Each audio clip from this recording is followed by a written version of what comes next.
Sul ei ole vaja rohkem aega. Sul on vaja vähem segajaid. See lause toob esile ühe tänapäeva suurima paradoksi. Me elame ajastul, kus tehnoloogia lubab meil olla tõhusamad kui kunagi varem. Kuid samal ajal tunneme end hajevil, kurnatuna ja pidevas ajapuuduses. Sageli arvame, et lahendus peitub lisaminutites või pikemates päevades.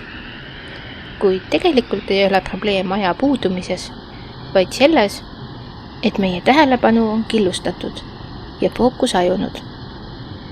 Meie igapäevaelu on täis segajaid.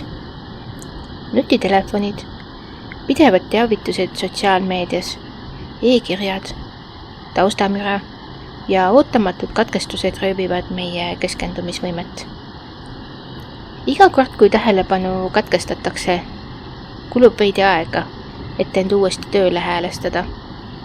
Uuringud näitavad, et pärast ühte väikest katkestust võib kuluda kuni 20 minutit, enne kui suudame taastada sama süvenemise taseme, kui meil enne oli. See tähendab, et suur osa meie ajast kaob mitte töö tegemisele, vaid pidevale ümberlülitamisele.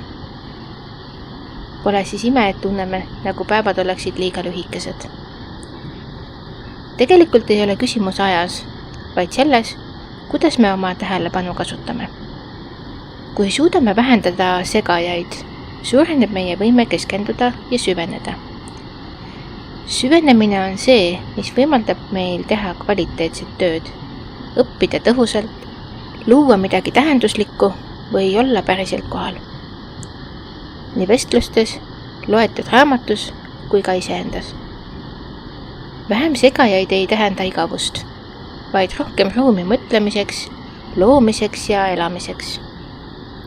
Just fookus loob sügavuse, mis teeb ka kõige lihtsamatest hetkedest väärtused. Üks viis segajatega toime tulla on kujundada endale keskkond, mis toetab keskendumist. Väikesed sammud nagu telefoni hääletuks seadmine, teavituste väljalülitamine või kindla tööruumi loomine võivad anda märkimisväärse tulemuse. Samuti aitab planeeritud aeg, mil me ei lase end katkestada, näiteks lugemiseks või loominguliseks tööks. Rutiin on meile samuti abiks. Kui harjutame end kindlal ajal süvenema, muutub keskendumisvõime tugevamaks. See on nagu lihas, mida treenime järjepidevalt. Sul ei ole vaja rohkem aega. Sul on vaja vähem segajaid. See tsitaat tuletab meile meelde, et ajanappus ei ole tõeline probleem. Kui eemaldame oma päevast need pisikesed katkestused ja hajutajad, avastame, et meil on tegelikult piisavalt aega kõige olulisema jaoks. Me suudame teha rohkem vähemaga, sest meie tähelepanu on koondatud ja energia on suunatud õigesse kohta. See ei tähenda, et peaksime elama askeetlikult või loobuma kõigest, vaid et valime teadlikult, millele oma tähelepanu sellel hetkel anname. Kokkuvõttes ei vaja me rohkem tunde päevas. Me vajame selgust, fookust ja julgust öelda ei kõikidele, mis meid hajutab, mis meid segab.